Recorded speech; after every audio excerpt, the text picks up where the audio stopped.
Still sunlight here. Well, hell no, it ain't here. It's dark as shit here. Whole sports all place. It's so dark, I won't even go outside.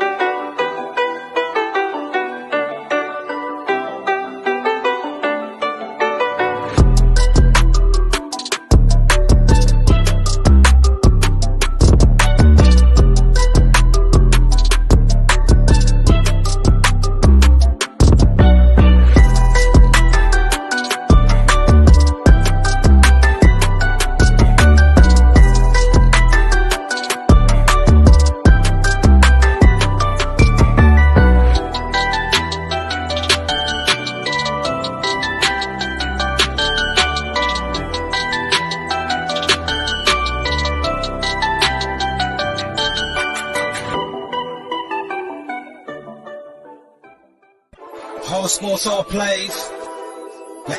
Whole sports all plays. All right, what's up, everyone? Good evening. Good evening. We are enjoying a beautiful, very hot and toasty summer here in the greatest country in the world, in the United States. And I ain't gonna lie, I'm a little fired up because all of us backstage before the show started, we got a motivational dad pep talk from one of our dads in the group of Jay. So I think that got us a little fired up, and this is also Jay's first time on ASAP After Dark. So what better way than to put dad mode on and just make it a dad? Jay, how are you tonight, brother? I'm good. Where are the strippers? They're coming. Amen. They're coming. Hey, no, listen. Hey, it's wonderful. I didn't know I was coming ASAP After Dark. I thought it was Tony's show, but it's wonderful. I've always kind of wanted to be on After Dark. It just sounds so sexy and beautiful. So I'm good to be on ASAP After Dark. And listen, I'm in Savannah, Georgia. I know that Jonathan's out there on the West Coast in LA, and he probably isn't going out after dark unless he's got his Bloods or Crips or whatever color he's wearing to be safe at night. I'm kidding. Jonathan, I'm totally kidding. That's very stereotypical of an East Coast to West Coast person. So don't take it personally. I'm totally playing. I don't think you're a Crip or a Blood. You might be somewhere in the middle. I don't know. Maybe you're a light shade of orange. I don't know. Heck no. But I will say this. But no, for real. Hey, listen, man. It's beautiful for you to see you guys. And again, I want to put out there, man. Hey, listen, man. Hey, we got to spread love in this world. There's so much freaking hatred and craziness, whatever. And we all have to spread love in the world. And a big thing I want to say is this. I have mental issues. I do, man. Look, I got OCD. I got PTSD, which, if you have PTSD, that's what? That's anxiety, depression, irritability, and every other freaking thing known to man. Again, we just came out of the month of May, which was mental health awareness. And if you look at what's going on in the world with all the mass shootings, you got to believe that there's a certain amount of mental illness in those children that are doing the things that they're doing. And so I just want to bring everybody's awareness to the fact that we have got to promote mental health and the acceptance of those who need mental health and not put a stigma or anything like that on it for those who need mental health. And if you can identify it, let's identify it and get them to help, because I really believe that is the forefront to help prevent these mass shootings. I'm not going to say it's preventing it, but if you can recognize somebody, if you can recognize the signs or symptoms in somebody, the sooner you can do that, the better you probably can help them. And parents, get to know your children. Parents, get to know your children, because by doing that, you're going to probably prevent anything that's going on in their life, at least at the forefront. And that's my rant. I love you guys. Well said. Powerful stuff. I love it. Very well said. Jonathan, welcome, good sir. Glad to have you on tonight. Sir, how are you doing this evening? I'm doing good, man. As you guys can see from the sunlight in my room, the sun hasn't set here just yet on the West Coast. And Tony, I feel like we're naming this show. He said the pasty faces on top. ASAP before sunset. How does that sound? No, I'm going to tell you how it sounds. Because Nat's dad just said the pasty faces are on top. And I want to understand. Listen, damn it. I don't know if I'm pasty. I think I might be an off peach. I think I'm off Peach. I wouldn't say Pasty. Pasty might be Tony, but I feel like I'm off Peach. There ain't no might be. I am. There ain't no might be. I am. That's why I moved to the bottom and I put Ron up on top. Hey, I thought that was hilarious when he said the pasty faces are on top. I know I'm not pasty. I'm at least off Peach. I know because I go to the teddy bed every other weekend and I put time into this complexion. You know what it is? You got the white in the background and you got the light hitting you. Like that's what hurts me. Okay. I get it. Okay, I get it. Damn it! Oh hell! Because I'm super like I'm mayonnaise white. Like I make mayonnaise look like it's burnt, and then I got the lights right here to hit me, and it makes it worse. So I already know. Y'all are out of control today. I know, but Jonathan, to answer your question, because Nate asked the same thing. He said it's 7 p.m. on Pacific time. It's not dark here until the winter time. That's true. However, I think it's just what you, Nate, and Elena are like our only West Coast people. Well, and Jay's in Arizona, so he's still in Pacific time. So other than y'all four, like everybody else, it's dark right now. Like if I open up my windows, it's dark. And true, I guess the entire idea could be, it'd be like a midnight, like 1 a.m. show. But for most everybody, they're probably working, especially with today's prices with like gas and whatnot. Everybody got to work, so. I say 10 p.m. is kind of after dark, usually when everybody's in bed. And then, of course, can't forget my fellow co-host of ASAP After Dark. I got Ron with me. Ron's got there we go. I was going to say, Ron had the generic person logo on there for a moment. Ron, how are you tonight, good sir? I'm doing incredible. I'm ready for some shenanigans. I thought the whole time Jay was going on his rant, we were live, so... We probably could have. We'd have a lot of viewers. Everybody probably I thought this was a sports network, not dad advice 101. But nonetheless, everybody sometimes needs that dad advice. I think I had the unshow and After Dark confused. I got. So I think I was more in the unshow mode than I was After Dark mode. But you know what? It's okay. You know why? Because I can adapt and overcome. And so now I am in full on After Dark mode. Let's go. True Army spirit right there, Jay. Improvise, adapt, and overcome. True Army spirit. All right, so we're gonna hit first kind of the big topic as far as the NBA goes, because we're in the middle of the finals. Golden State managed to come back, and now they lead the series 3-2, and it's basically do or die now for the Celtics. Jonathan, I'm gonna go with you first. What's your take after Game 5? Because Steph Curry, he did pretty decent. What was it, 43 points if I remember? No, he didn't do 43 points. That was he only did 16 points. Wiggins was the hit. Andrew Wiggins was the hero. Showed up and was tremendous on the big stage. I thought the Celtics, man, they looked good in the first half. They set the tone early defensively. They brought that defensive toughness. They showed that defensive tenacity. They just couldn't control things in the fourth quarter. The game kind of spiraled out of control. The Celtics didn't look like themselves. And this is what has been the problem for the Celtics team. They continue to make it hard on themselves. They continue to make it hard on themselves. And one of the primary reasons to that is because they turn over the ball too much. They don't take good care of the basketball. And that allowed the Golden State Warriors to get out in transition. That allowed guys like Andrew Wiggins to, put up more points. Andrew Wiggins was the star on the night, and this has been a defining moment for him in these playoffs. He has looked simply legendary. I went as far to say, and I know it might sound silly to some, but I went as far to say that Wiggins could easily steal the MVP honors right from under, Steph Curry, with the way he has played in this series. I mean, I know that sounds a bit crazy, but it's crazy. It's crazy.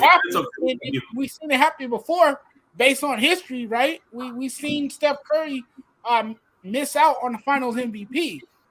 But Andrew Wiggins, man, and this speaks to a player's ability that they can mature. That if you give them time and if you be a little patient, they can emerge into the superstar player, right? Because Andrew Wiggins was supposed to be that guy when he first stepped into the league, and you got to also remember he wasn't that bad in Minnesota, right? He was a fairly decent player. It's just that he was in a market where a lot of people wasn't paying attention, where a lot of people didn't know much about Andrew Wiggins. But now with the Golden State Warriors, he has embraced his role. He has been a great complementary player.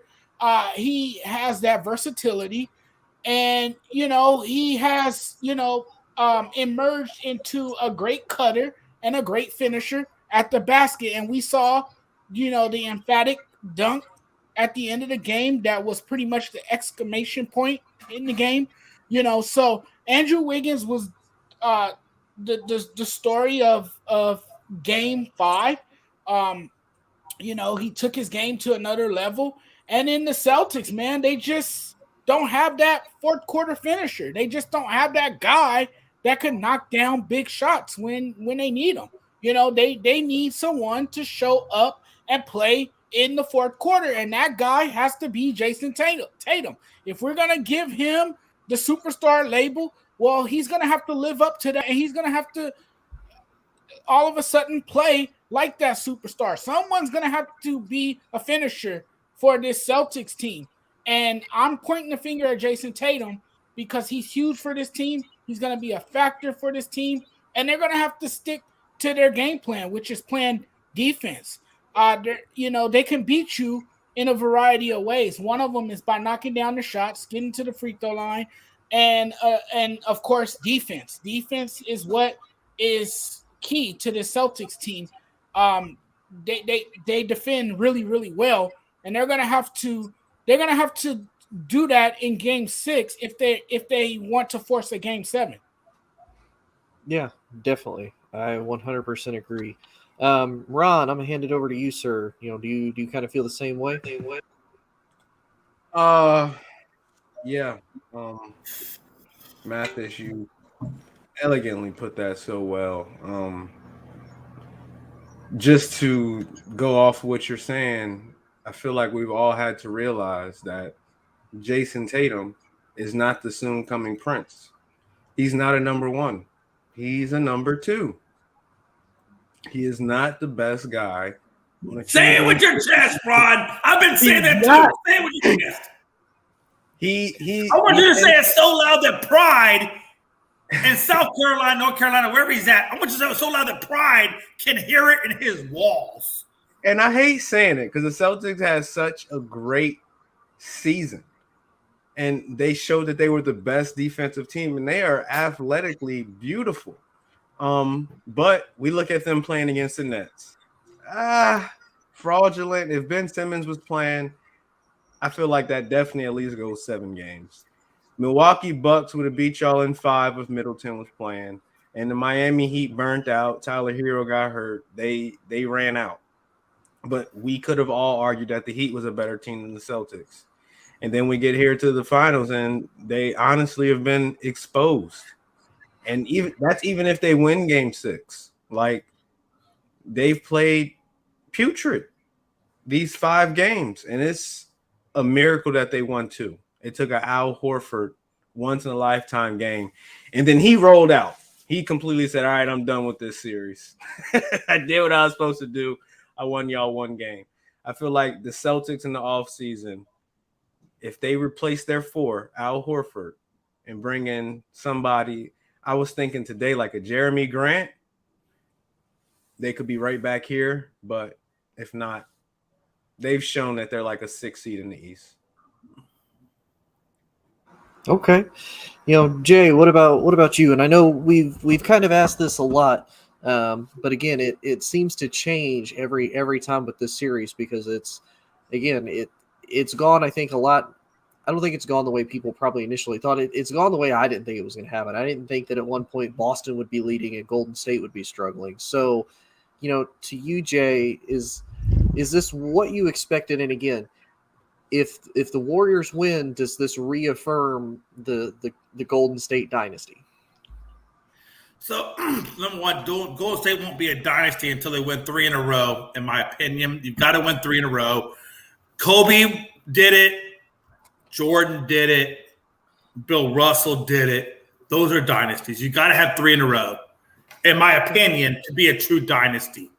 Otherwise, you're just winning championships. You're winning championships every year, whatever. And you have a good amount of championships. If they win this championship, I think it's like 3rd on their resume. Am I right? Or is it 4th? Maybe it's 4th. I think it's 4th on the resume. But the 4 that they have aren't back-to-back, and that, to me, is why they're not a dynasty, in my opinion.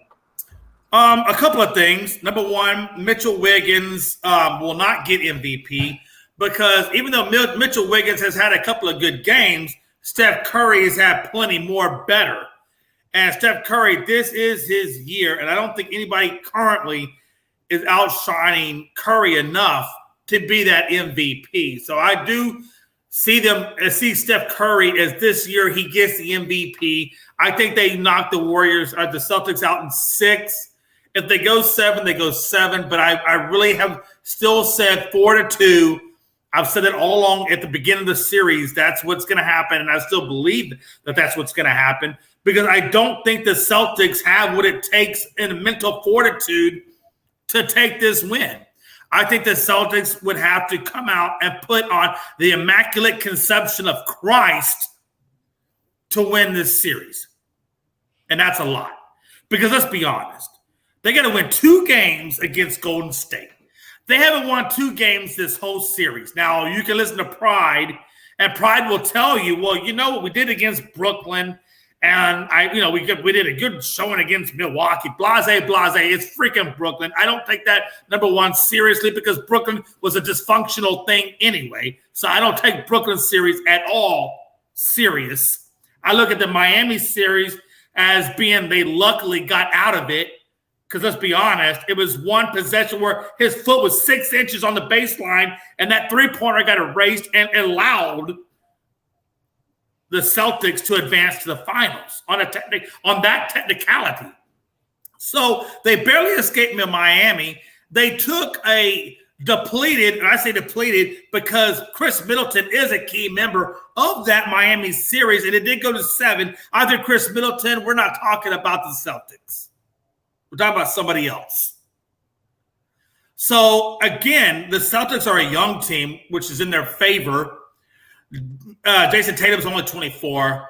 Brown's young. I mean, they have a young team. This team is going to be back. They're going to be formidable. At some point, if they build on this core, they're going to be formidable, and they're going to get their chance again. But this is the year of Golden State. I'm sorry. It's just the year of Golden State. And Curry, this is his prime year. He had one off game. Everybody has an off game. Everybody. And this was Curry's off game. But you think Curry's going to do that twice? You got to be high on crack. You got to be high on crack if you think that Curry repeats Game 6 over or Game 5 over again. So this is Curry's championship. And if you don't see that, then we're looking at weirdness. Go ahead. I highly doubt the fact that he'll repeat that. I think he'll come out with a vengeance, and I think I think he'll definitely have a scoring masterpiece. But you can't undermine at the same time. You can't undermine the fact that the Celtics are good at responding and playing with a sense of urgency with their back against the wall. We've seen it time and time again. Against who? Who have you seen it? No, Jonathan. With all due respect to Golden State Warriors, who have you seen it against? Miami? Are you freaking kidding me? Milwaukee without Chris Middleton? Are we serious? Right, and you're right. Miami was bruised and battered in that series. It's not even about being bruised and battered. Man, the fact that Miami was bruised and battered and put them to Game 7 with one possession separating Game 7. Come on now. Right. But I do have the Warriors winning this series in 7. The NBA wants this series. The NBA wants this series to go to 7. Trust me. This is going 7 games. I expect the Celtics. they look. This is a great team when it comes to making adjustments. Udoka has done a brilliant job. He shows that tough love, and this team is a reflection of him. You know, it epitomizes his coaching style, and you can see that every time the Celtics take the floor. But what gets me with the Celtics? Here's what gets me with the Celtics. They're so inconsistent. You know, they're so up and down. They're like a yo-yo. They're up and down. You don't know which Celtics team is going to show up. And they need the best Celtics team to show up tomorrow night. This is critical. This is a must-win. You need all your weapons tomorrow. You need everyone to show up. You need Al Horford to knock down some shots. You need Robin Williams to be the solid rim protector. He needs to be an intimidating factor inside the paint. You need Jason Tatum to take better care of the basketball, knock down some shots. You need Marcus Smart to get involved offensively, knock down some shots, be a distributor, and play well on the defensive end. Play like the defensive player of the year that you want, that you have shown all year long. So these guys are going to have to play collectively, and they're going to have to bring all the effort and the intensity tomorrow. If not, the Warriors are going to shut it. Their Warriors are going to close it out, and they're going to be champions again. And again, I want to point out the reason why I call it the Immaculate Conception is because 3 prongs. You need 3 things for the Celtics to win. You need bench scoring, because we all know 1 point in the first half, 9 points in the second half, 10 points combined isn't going to do it for you. Number 2, they got to control the turnovers, and they got to win the points in the paint, which is all 3 of those 3 prongs is what's killing the Celtics. And the fact that Jason Tatum is inconsistent, which is why I hate to say it, but even Rob Scott said he compared Jason Tatum to being a number 2. He compared him to what's the dude's name? Jimmy Butler from the Miami Heat. So again, I agree with you. Because Tatum is inconsistent, because he is yet to break 30, because he has basically not become greater than or equal to Steph Curry, is why he's not a superstar in the league, why he's not a number 1, and he's at a number 2 at best. And at some points, even Brown has been better than Tatum. Even Brown has shown better results than Tatum, which kind of it conflicts against Tatum as well. So again, if you want to win back-to-back games, which is what it's going to take to win the finals, it's an immaculate conception. It is the perfect game. It is your bench. It is your points in the paint. It's your control of the turnovers, and all of your starters contributing and doing what they're supposed to do, because this Golden State Warriors team is no joke, and they will take you down at least 1 out of those 2 if you don't. And it's also imperative too, guys, that Jaylen Brown does not flame out in the second half. He's gonna have to play better in the second half as well. He can't flame out like he did in some of these games. I mean, he was good to start the game, but you have to be able to finish too. Like I said, that's what the Celtics are missing to me. They have the recipe for success. They definitely have the overpowering size. There's no doubt about that. They definitely have the physicality, but they have to learn to play a full 48 minutes, and they need that strong finisher in the end. And that's what they're missing. That's what they're lacking. And the one thing I love, and in the comments section, you'll see Damian Hernandez. And Damian Hernandez, and I love Damian. I really honestly love Damian because he's on Unscripted. He's on After Dark. He's on ASAP in the Morning. I mean, this guy really is, a good listener of the content in which ASAP is putting out. So, Damian, I want to recognize you as thank you for being supportive. Thank you for commenting. But at the same time, are you on crack cocaine? Because to say the Warriors have been inconsistent all game, you got to understand that they have been injured majority of this season, and this is the first time that we're seeing Golden State 100%, with the exception of Wiseman, and we know what Wiseman's issues are. But seeing Golden State 100%. This is the first time all year we've seen that. So again, I love you and I appreciate your support, Damian, and you know that. But you're wrong in your evaluation, and I appreciate you. Okay. I will say, Jay, the only thing I have to comment on is, and Ron and I, we kind of talked about this the other night, because Freddie also said that he does not consider the Warriors a dynasty because they have not three-peated either. I think you have to three-peat, though, Ron. Listen, Ron, you got to understand. Listen, you got to understand my background, Ron. Tony, I'm sorry. I know I said Ron. I meant to say Tony. Tony, you got to understand when I say I'm an objective reporter, I'm a very unbiased reporter. I will talk about the Cowboys, their weaknesses. I'll talk about Houston and their weaknesses. And I will tell you this. Houston had back-to-back championships when Jordan was out of the league. We had back-to-back championships. I don't know what we would have done if Jordan was in. I mean, that's neither here nor there. I'm just saying we got back-to-backs. Okay, so I'm just saying it's been done before and various franchises that they've gotten back-to-backs or whatever. But what makes a true dynasty is you've got to win at least 3 because that's the benchmark in which it's been set in the NBA. 3 is at least the benchmark to be qualified as a dynasty back-to-back-to-back because Chicago, Celtics, and now in LA have set that benchmark. You're not winning 3. I don't want to water down. I don't want to water down. That's irrational. That's your opinion. That's not irrational. That's watering down. You don't have at least 3 in a row. That's watered down. The definition of a dynasty is a sustained period of dominance, not specifically a three-peat. You know, the special thing about Jordan is that was his goal. He was like, you know what? I want to be different than Magic. I want to be different than Larry. You know what they didn't do? They didn't win 3 championships in a row. And he went out and did it. And Michael Jordan's the one and only person that did it outside of Kobe and Shaq. I think it's unfair to all the incredible bullshit. Okay, listen, you gonna tell me Bill Russell and his 8 didn't do it? Come on. That's They didn't count that. They didn't count that. Bill Russell is the grandfather of dynasties. Bill Russell is the grandfather. And Jordan is a grandson. And then, everything else, Kobe was the great-great-grandson of Bill Russell. That was pre-merger. It was pre-merger. So fine. Sure, Bill Russell won 8 in a row. It was before the merger. Ron, do you know how hard it is? You say 8 in a row like it's nothing. How hard?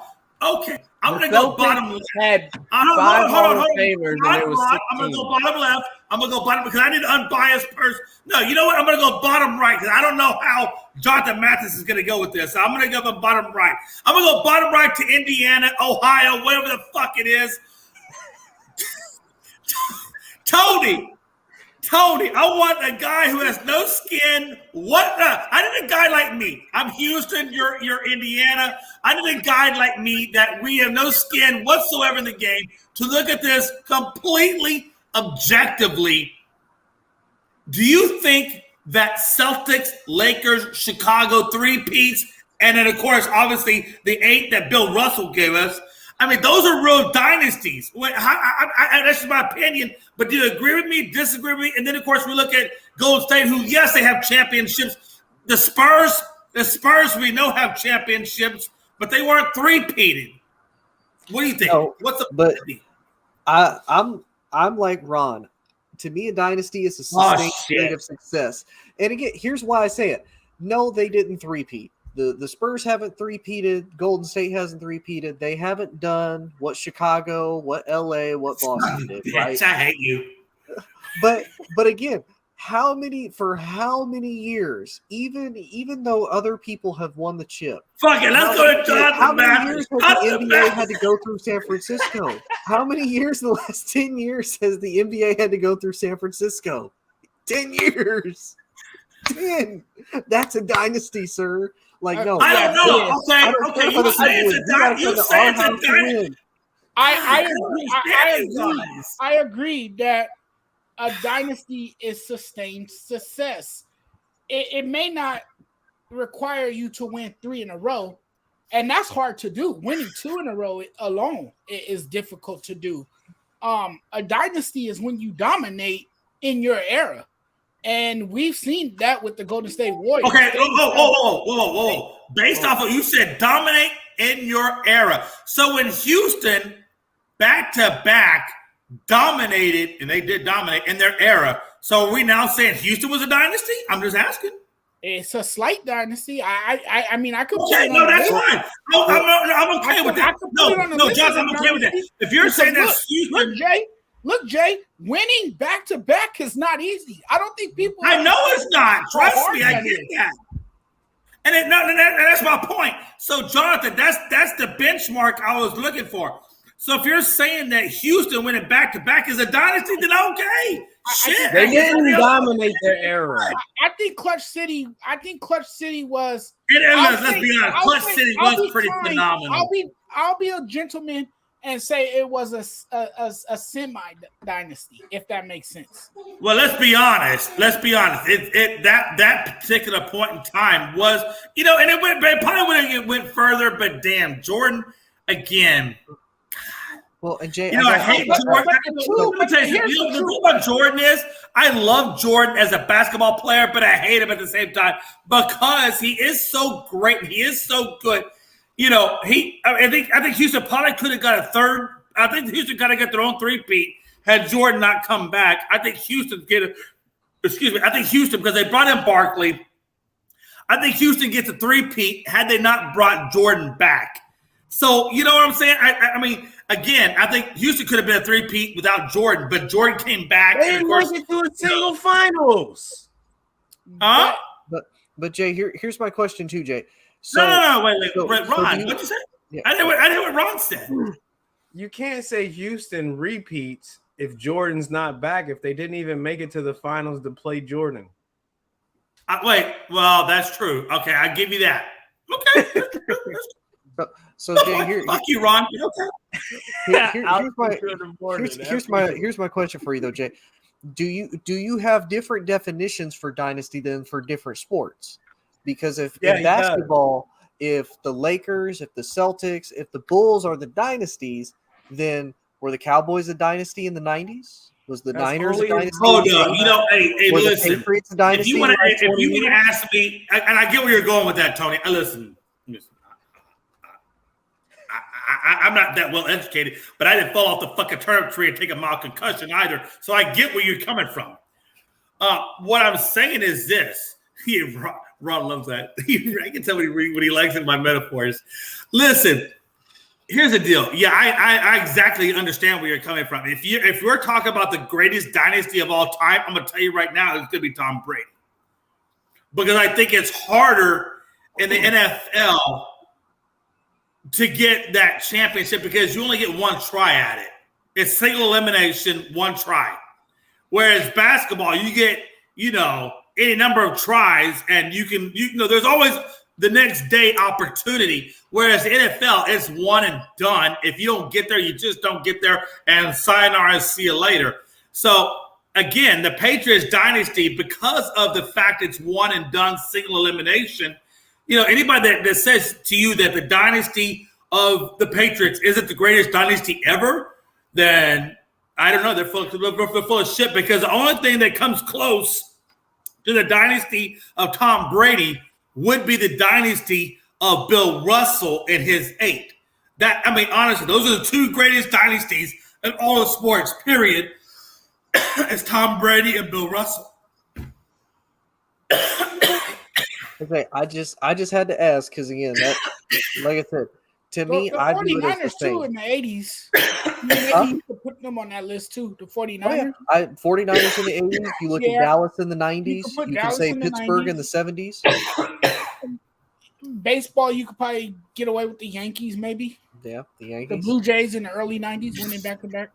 Right now, Tampa Bay for hockey because they've won the last two in a row. Yep. Tampa Bay, and they're looking to make history. They're in the risk of getting their third one. And let's be honest, in hockey, it's very hard. I think the three-peat in hockey is that's next to Jesus. Yeah. It's really, really hard, especially when you're going up against a team like the Avalanche. It's even harder. Yeah. Yes, a great offensive team. I agree. All right, so we'll move on, and we'll talk about Jay's favorite team, the Rockets, because Damn it. they traded Christian Wood to the Dallas Mavericks for Boban Marjanovic, Marjanovic, Sterling Brown, Trey Burke, Marquise Chris, and the number 26 pick. But I'm gonna let Ron go first. What are your thoughts after this trade? I was a Rockets fan. How did I not go first? You'll go second, Jay. Calm down. Fuck I want to get Ron because Ron. Damn it! I love Ron, but fuck Ron. I'll be quick, Jay. Somebody needs to call the freaking cops on Mark Cuban because they just stole Woods from the Rockets for a bag of chips and a potato sandwich.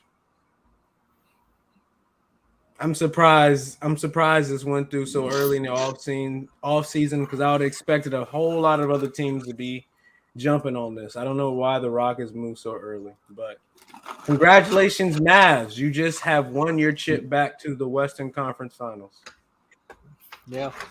All right, Jay, the floor is yours, sir. What are your thoughts? I'll tell you my thoughts. My thoughts are long and deep. I'll tell you, back in the day, about 2 years ago, before Tony, Jonathan, Ron were ever on this network, I was on this network with Chris Brown and Freddie. And when I didn't give, I think it was what's his face, the question because it was his team. Well, let's just say I got fired. Anyway, that's a long story. It's decades and years. It's okay. Ron, I have moved on past 3, 4 years ago. It's okay. I just want you to know I got fired for doing that shit. I just want you to know I was in Tony's place. I got fired, but I'm back, and it's okay. So we have moved on, and we will proceed forward. I love you, Ron. You are my African brother from another mother. I love you, and I praise you, brother. I praise you to high heaven. Okay. So in my thought process, I'm okay with the trade. Again, Christian Wood, like we've said earlier, has had injury issues. And again, he's in his mid-20s. And I'm okay with letting him go because we got Trey Burke and we got the 26 pick in 22, which we already had the 17 pick and the number 3 pick. So I'm thinking in this draft, I'm okay with it. Because now, if we trade the 26 and the 3 pick, we get the 1 pick, we get Chet Holmgren, which we know his defensive efforts, and we know what he can space the floor for Green and Kevin Porter Jr. Those are big-time attributes to bring to the team, and I think it's going to help us in the long run. And then we get, the 17 pick too? I'm pretty sure I can find somebody to replace, at the 17 pick that has still a pretty good selection. So I'm going to get the 1 and the 17, which originally I had the 1 and the 34. I don't know. We had the 3 and the 17. So now I got 1 and 17. So I'm okay with that. I'll trade the 26 pick. And in this draft, beyond 17, there's really nobody that's worth a damn to draft anyway. So even if I kept the 20, or if we had traded, originally it was discussed that Oklahoma would trade the 2 pick and the 34 pick for 1 and 17, which would have put us really in shithole. So now that if we got 1 and 17, I'm okay with that, and I think we're gonna come out ahead. So with the Rockets rebuild, if I can get a Chet Holmgren and a decent player at 17 to coexist with the likes of a Green and a Kevin Porter Jr., I'm okay with that because he's going to space the floor and give those guys opportunities. And I think in the long run, Houston's going to benefit. Man, Jay, you ain't make being a loser sound so hopeful. All right. What? Okay, I'm in rebuild mode. I'm okay with that. I got to go somewhere to go somewhere. So I'm okay with that. You know why? Because the Rockets the Astros had 3 100-loss seasons, and we took shit for a while, and now look where we are. So you know what? Sometimes you go back to go forward.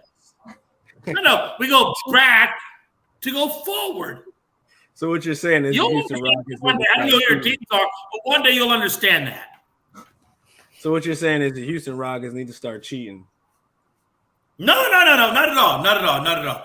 But we took a step back to go forward. And you know what? Financially, and draft pick wise, current team wise, I would take Houston over LA situation any day of the freaking week, and Utah any day of the week. So we're doing okay. We're doing the right things. We're making the right moves, and I'm okay with that. Totally okay with it. I just feel like y'all could have got more. I don't know. I don't know if we do, because honestly, who's going to get more than what we got from them? You know what I'm saying? Like, who's going to give up multiple picks? I don't know if there's even teams out there that need a center that would give up multiple picks. Did Dallas give us 26? Who else out there is going to give us more than that? That part. I like that. Yeah. I'm just saying. Yeah. I'm just thinking. All right, Jonathan, I can see where Jay's coming from. Look, Jay's from Houston. He watches the Rockets play. He knows that they have a bright future ahead of them. But you know what? I'm going to say this was a win for Dallas only because Dallas was in desperate need of a center, of a big man. Yeah. And now they got that big man to play alongside Luka. It's going to be fun to watch a young, athletic Christian Wood play alongside a guy like Luka. Look, despite his injuries, I know that he has dealt with injuries. Look, when he was healthy and playing at such a high level, he was incredibly consistent.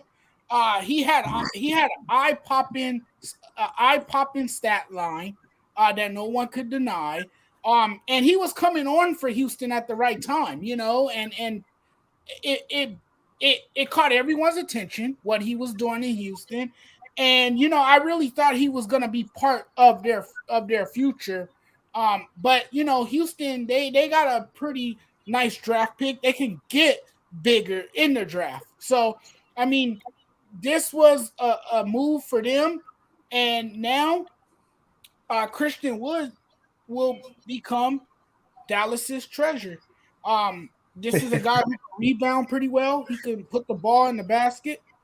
I mean, I like it for Dallas.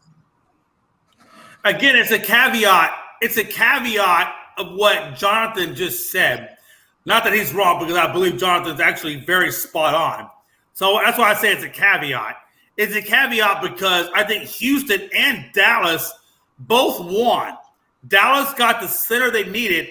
Houston got another high-level draft pick that they can trade up and pair with the number 3 to get number 1 to get Chet Holmgren. Because let's be honest, I really believe that the number 1 pick for Orlando would go to Chet Holmgren over Jabari Smith and Blanchero.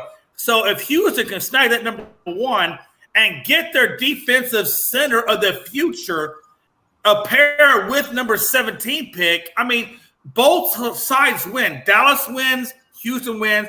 It's really a win-win situation for both parties. So let's be honest. Dallas, if you really watched that series with Golden State and broke down the stats of each and every game, where they lost that game or that series specifically was in the paint. It was on the perimeter. It was in the paint because Dallas had no presence with Powell or Kleber in the low post. That's where Dallas lost because they were forced to throw 3 bombs, and that was such a low percentage shot that it really put Dallas in the hole automatically right off the rip. But had they had somebody down low to give them that inside presence, now you got, you know, not a one-dimensional, but now you got a 2-dimensional team, which I think Dallas, you know, if they bring back Brunson at a low price or at $85 million, whatever, Brunson along with Wood now gives you what you need and what you lacked against Golden State. Okay. Interesting. All right. So we'll move on to our next topic, and I'm surprised Freddie's not here because Freddie's the one that came up with this topic, and I was really hoping to roast Freddie with this topic. Me too. I love roasting Freddie every day of the week. I look at Freddie like I look at a pack of s'mores. A pack of s'mores in a well-lit fire pit and a bottle of Jameson. Let's go, baby. What could go wrong at all in that scenario? Sounds like Brokeback Mountain. I'm gonna pause that. Hey, you hush your mouth. Why? Because I'm white? There was 2 white men getting at it? Listen, no, I know we're camping over a bonfire. By the way, Jay McLovin fully supports LBGTQ. Oh my God, it's almost like the whole letter of the alphabet. I support all that shit. Look, whatever you do, boo. Do you? I fully support that shit. But it's the same Brokeback Mountain. Know that I have a wife. Come on now. Come on. And by the way, let me tell you something. You know how I knew I wasn't gay? I brush my teeth. I brush my teeth every day. And every day I brush my teeth, I constantly gag and throw up. Oh so my God. I'm heterosexual. I'm just saying. Okay, let's continue. Viewers, okay, let's keep it. Let's keep it all sports. Okay. I'm just saying. The question Freddie had. Brokeback Mountain, and I had to defend myself. The question Freddie had was: is Anthony Davis a top 10 player? This is going to be one of the few that I want to add in onto it. Is that when he can be healthy and when he decides that he doesn't want to play his way into shape, I believe AD can be a top 10 player. Is AD currently a top 10 player? I'm going to say absolutely not. The last couple seasons, he's been hurt. He's tried to play his way into shape, which he's tried to do it. It's not worked out well. James Harden has tried to do it. It has not worked out well. We've seen this happen time and time again. He has the talent. I know he has the injury history, but there's absolutely no way in the world with him constantly having the injuries, never being available, that I could consider him a top 10 player. Jonathan, I'll let you go first this time since you haven't gotten to go first on any of these topics. And you're our resident Lakers fan. Well, look, it's hard to evaluate talent when a person can't consistently stay healthy. And that has been the problem for AD since he has arrived to LA, despite the first season. The first season he was fully healthy. He helped the Lakers win a championship. That was in 2020, the pandemic year. But since then, he has been battling with health problems. I'm not ready to say he is a top 10 player. I think it's utterly silly to even suggest that he is a top 10 player. I think that would be a biased person saying that he's a top 10 player. That would come out of the mouth of a delusional Laker fan that would say he's a top 10 player. He's nowhere near even being close to a top 10 player. He has to first show that he can stay healthy for an entire season. If he can do that, that's the start. Then he has to also get his body back into game shape. I'm not so sure he can do that just yet. It's going to take some time for him to get back into game mode and for him to really take off again. Here's another problem with AD. This is very concerning. How can you classify him as a top 10 player? How can he be regarded as a top 10 player when he says, and this is him saying this, he's came out and said he has not touched the basketball since April. How can you say he's a top 10 player? You can't say that about him. Now, does he have the tools? Does he have the qualities and traits of someday being a top 10 player? Sure he does. But no, I'm not ready to say he's a top 10 player just yet. He has to show me more first before I can, even consider saying that he's a top 10 player. I agree with you 100%. But what the crazy part is before AD went to LA, he was absolutely a top 5 player. Like, we were like, why isn't Boston trading for AD? Why isn't all these teams trading for AD? But we didn't really experience this version of him. So it's kind of a crazy spectrum. He went from at the top tier to maybe top 20. And a lot of that might have to do with the fact that he's now in a big market. He's playing for a storied franchise. And so now more people get to see him because more of Laker games are nationally televised. And he's wearing the purple and gold now. So people can't help but to miss him.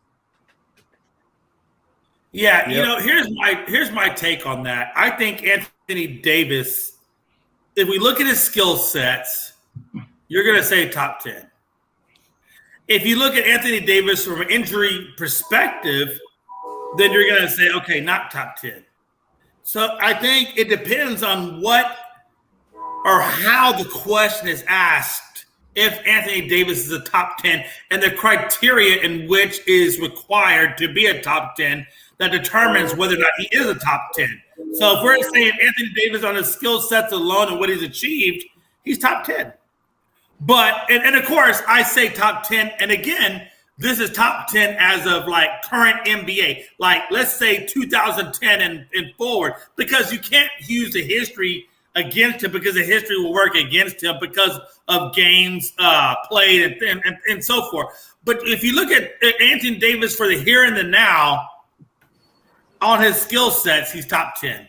If you judge him by his injury performance, then of course you're going to take him out of that equation. So it's very subjective as to whether Anthony Davis is top 10 just based on what your qualifications are or criteria is.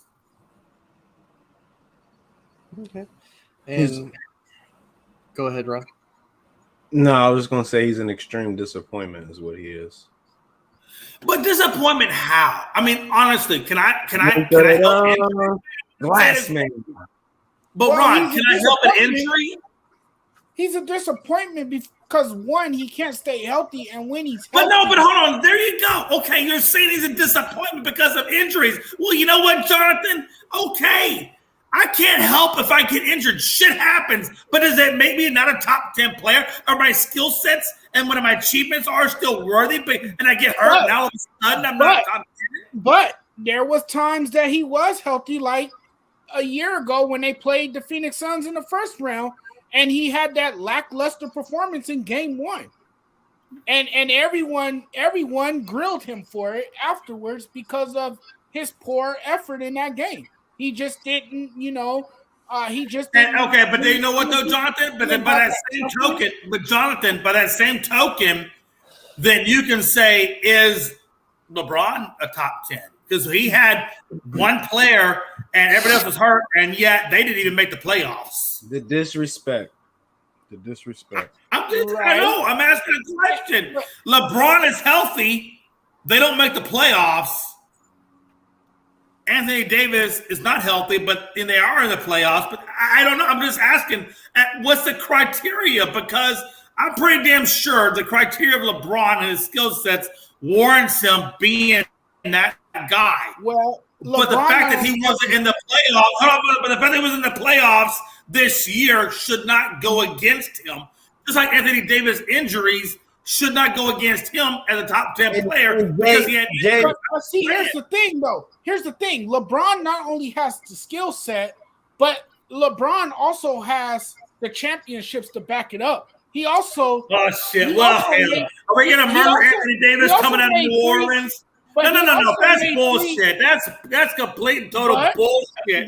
Because Anthony Davis come out of New Orleans and Braun went to freaking Miami where he had Anthony. He had D-Wade, he had Chris Bosh, and he's over in Kyrie Irving land and Cleveland, and then he's in LeBron land with Anthony Davis. When everybody was right, Anthony Davis dick to get that championship. And now you want to say this. Shut the hell up, because absolutely everything you say is without complete merit. Merit. M-E-R-I-T. Merit. You don't have merit to back up everything in which you are saying, and I'm not going to let that happen. Bullshit. Hey, I'm just saying. That's complete bullshit. As passionate as you are, Jay, Anthony Davis is not a top 10 player right now. He's not. He has to. He could make the top 10 list. I'm not saying he isn't. He's got a long career ahead of him still, but he got to stay healthy. That's the key for him. Jay, we can walk through the list. You know what? I guess LeBron better go to mass twice on Sunday, confession 3 times a month. And he better sacrifice a calf in full blood for the altar just to make sure that he gets what he needs. But Anthony Davis should be a lot better than what he has been. And the reason I say that is because he has incredible wingspan. He has physique. He has the size. He has the ability to knock down the mid-range jump shot. He can be terrorizing inside the paint. If he really wants to, he could be one of the most dominant big men in this league if he really wanted to. Second to Embiid, of course.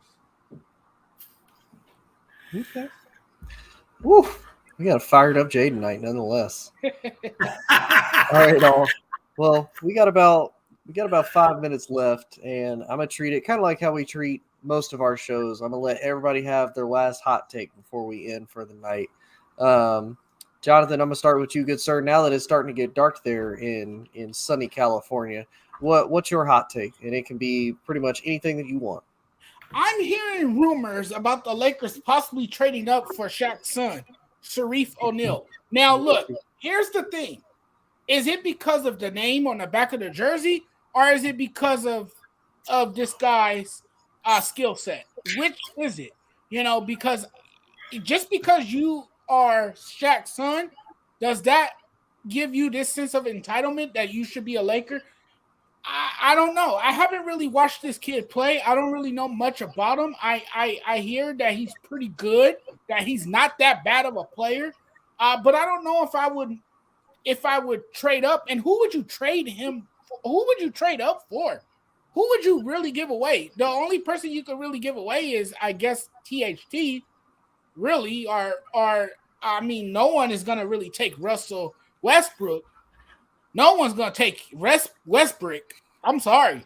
I don't think no one's dumb enough to even make that trade or even propose the idea of even trading for Westbrook. So, I mean, I'm hearing those rumors floating around now, and I'm wondering why. What is so dynamic about Shaq's son? And I'm not sitting here taking away anything from Shaq's son. I'm just saying, just because of his name, is that why everyone wants him all of a sudden? The Lakers, it seems to me, they want everybody, you know, but you can't have everybody. I don't know if you trade up for that or not.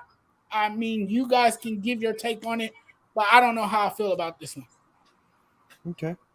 Ron, what about you, brother? What's your hot take? I'm gonna just do this because Jay was so fired up and he came with so much disrespect, as McLovin does.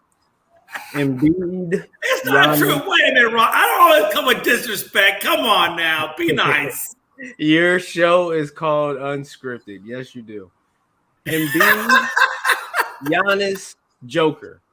Those are our top three right now. Then after that, we got Steph, KD, LeBron. Then we get to 6. Then we got to talk about Dame Lillard, Ja Morant. We ain't say Luka yet. Now we're at 9. Am I forgetting anybody that's at 10 before we talk about AD? We can talk about Jimmy Butler. We can talk about Kawhi. Oh, come on. Bullshit. Okay, Jimmy now Butler, you went to Kawhi. Kawhi. Okay, I'm sorry. I'm going to cut you off. You said Butler for AD. I'm sorry. Game's over. Your credentials are invalid. No. You have lost your media credentials. I will no longer allow you to attend intermediate games because now nobody's going to take ASAP seriously. Ron, I want you to uncover that bright yellow safety vest. I want you to go to your nearest school crosswalk and make sure those children make it from one side of the road to the other side of the road during summer school. Your credentials here are done when you said Butler and AD in the same damn sentence. I can't look at you. That's all I got, Tony. Is that your lazy eye? Am I looking at your lazy eye right now? What am I looking at? You're not taking AD over anybody that I said, especially. No, when you put Butler, you could have picked anybody, but you picked number 2 Butler? Really? Fucking really? Ron, I'm trying to take you seriously. I'm trying to put you on a pedestal as if you were on audition for ESPN First Take, and I can't do it. If Jimmy Butler was on the Lakers with LeBron, you're ready to take over ESPN First Take. If Jimmy Butler was on the Lakers with LeBron, we would have problems. God, Lord Jesus, bless thy father. Oh, Jay, you're last. I think you said already what you got to say. What's your hot take, Jay? I think we already know, but I'm still No, gonna actually, I'm going to go a different route. You don't even know what my hot take is. I ain't got a hot take, but you don't know. Well, because you you're already said it, no, Jay. You took us to church. Ron, You I took have us to lived church my before the entire show. ASAP You gave us life. a lecture. You gave us a dad lecture. Jonathan, You took us to church. Jonathan, I want you to turn around. I want you to look at your sneaker collection. I want you to take a deep breath in and let it slowly out and think about how proud you are of each and every brand of sneakers you own. And while you're doing so, I'm going to talk to Ron in big boy language. Ron, I love you. And I've always respected you, Ron. I've always respected you. Ron, ASAP in the morning, I've always got mad love for your ass. When you're in the car and your beautiful dark locks are just glowing through the wind like I wish I had a full head of hair, I immaculate what it would be like to be you. Until you said what you said about AD, and then I just, Ron, it was like my number one son just slapped me in the face and said, "Fuck you, Daddy," and then went off and claimed another person as their father. And that's what it felt like. I just want you to know that's what it felt like. And again, Jonathan, I know when you looked at that shoe collection, and as you're basking in your glory, you're just thinking like, damn, look at all these damn beautiful shoes I have. It's all good. It's all good. I do the same thing. No, Ron, excuse me, Jonathan, the feeling that you got looking at those shoes is the same feeling I get every day that I collect rent checks for the money that the down payment on that property was, and that money, that beautiful green. I'm just saying, it's the same feeling I get. My wife doesn't understand. She doesn't get happy, but I get happy at passive aggressive income. But anyway, Nice. I'm going to stop there, and I'm going to go back to my original thought process, which was what I was thinking. And what I was thinking is my hot take. And my hot take is this. If Tua Tagovailoa, and I hope I said his name correctly because it's a very hard name to say. I'm just going to say Tua from this point on, but you know who I'm talking about. If Tua, in his comments, said that his arm strength is improved, his mobility is better, his conditioning is on point, he's hitting Tyreek at 45, he's hitting Tyreek at 50, he's got great wide receivers, he's got a great tight end, he's got a plethora of running backs and a damn good defense and a moderately good coach. My hot take, and I don't know how hot it is, it feels medium, maybe like 325 on the stove. I put it about 325. I'm going to put it at 325. 325 on the stove is my hot take is that Miami comes in at number 2, just under the Bills, makes a wild card, and I think they make beyond the wild card extremely interesting. Miami, look out for them. Okay. All right, I'm going to do one because I talked about it just about an hour ago on my show, Jawing and Balling. If Baltimore is unable to sign Lamar Jackson, I think he goes to the San Francisco 49ers with Kyle Shanahan's offense. And question, based on that, though, on your thoughts, does Lamar Jackson still become the highest paid quarterback in the league, or does he take a pay cut underneath Patrick Mahomes or even Aaron Rodgers, which I think gets like $50 million a year? I think Aaron Rodgers is the highest paid quarterback. So does Lamar Jackson fly underneath that, or does he, go above it even with San Francisco? I think he goes above it. And like I was talking to Joe, if I'm Baltimore, or if I'm even Lamar's agent, I'm going to ask Lamar, what do you want out of the NFL? Do you want to win, or do you want the most, or do you want to be the highest paid? Because you can't have both. He's going to tell you probably highest. Well, he'll probably tell you win. He'll probably tell you win because he knows that's what you want to hear. But I'm telling you, internally, he's thinking like, I just want to get paid. I want the ducats. I don't blame him because if I'm Lamar Jackson, I'm probably thinking the same way. I want the damn money. I want the quan. And I'm going to give you the best I have, but I want the quan because that's natural human instinct, right? And And that's why if it was me, I'd be like, look, I'm here for you. I'm here for your best interest. You tell me what you want. If you want to be the highest paid, I'll make you the highest paid. But if you want to win, if you want a ring, I'll get you the ring. But you can't have both. Now, I know everybody wants both, but you got one or the other. You can't have both. And so to me, if I'm Baltimore, a very solid defensive team. However, they have a lot of older people on the defense. They have a lot of people that are going to have to pay if they want to keep them. They've already been through this once before when they had Joe Flacco after that Super Bowl. The Ravens went to mediocrity because they couldn't pay anybody else because they paid Joe. If they do the same thing with Lamar, they already can't get wide receivers anyway because they know they're going to have to block. Their stats are going to go down because Lamar's not as big of a thrower because he don't really have anybody to throw to. He's going to run. So, Right. And I look at Lamar.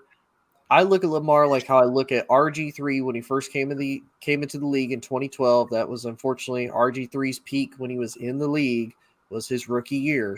And when Sean McVay was his offensive coordinator, because I also said that, honestly, I could see Lamar going to LA or San Francisco, either one. I think for what Kyle Shanahan seems like he wants to do, that's why he got Trey Lance. He got a big body that can run and throw. I think Lamar would probably fit the system better. If Lamar wants to be the highest paid, I think San Francisco would be willing to do that. If he wants to win, I think San Francisco would be your best spot because, again, with Kyle Shanahan, that offense, you're almost always going to have a running game. You're going to have a good wide receiver. You still have another solid tight end, and you have a good defense.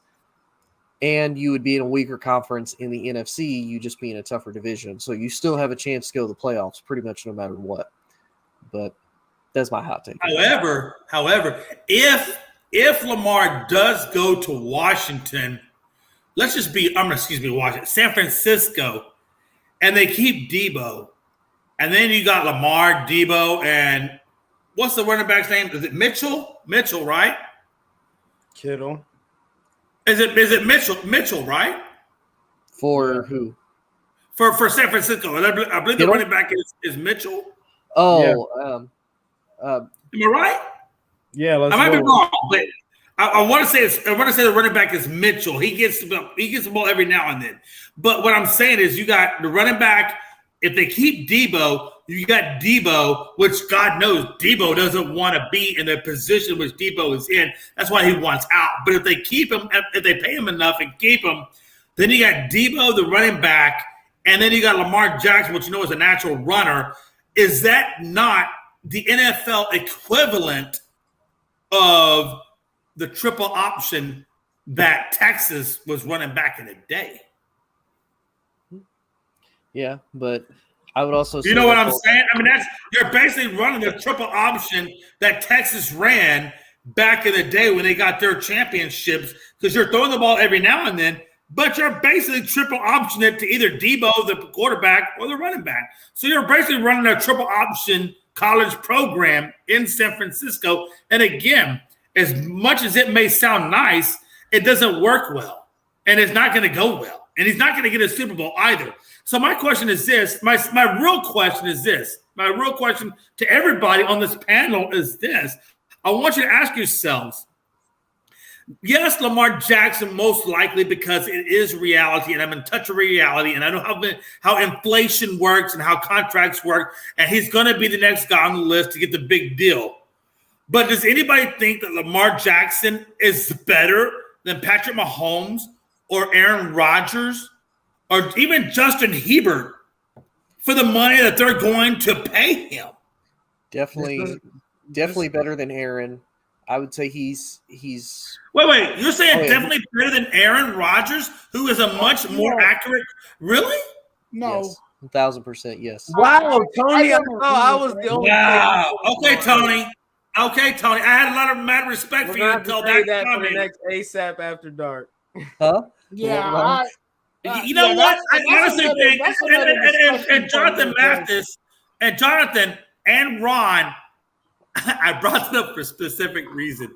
I don't expect us to fully dive into that conversation tonight because we are really at the end of this episode. But I want the three of you to really think about that for a minute. Lamar is up for the highest paid because he's next in line for whatever. but in his natural skill sets against the people that he is, going up against, is he really deserving of all of that money compared against the Mahomes, the Aaron Rodgers, the Tom Brady? He's gonna get it though. I believe he's. Hold on, Jonathan. I think that's a topic because that's a topic that takes a lot of unpacking. It takes a lot of diving into, much more than we could do in this episode. But Tony, I'm just saying, let's put that on the list for next go around, and we really should dive into that. Okay. I want to come on for that one too. For Hey, sure. we can do that tomorrow if y'all want to. We can pick this Hey, right up. listen, tomorrow I'm night. always available for that. And I think that because, listen, let's be honest, that's a topic that requires a lot of energy, a lot of research, and I think it's going to be amazing what each and every one of us brings to the table in retrospect to that topic. I mean, it's going to be awesome. Okay. All right. All well. Again, if y'all want an interesting topic on how Lamar Jackson compares to the rest of his quarterback peers and the fact that he's better than Aaron Rodgers, tune in tomorrow night. We will dive into that, and I will defend my case that he is better than Aaron. I will die by that headstone. Say it again with your chest. Say that, Aaron. I love how you said that. Say that with your chest, Tony, because that was a beautiful reference. Yeah, Aaron. So I love it. Timothy. Timothy. Okay, let's go, damn it. All right, all. But everybody have a good night. Please like, share, and subscribe, and we will catch y'all tomorrow. See ya. D nice. All sports, all plays. Love it. All sports, all plays.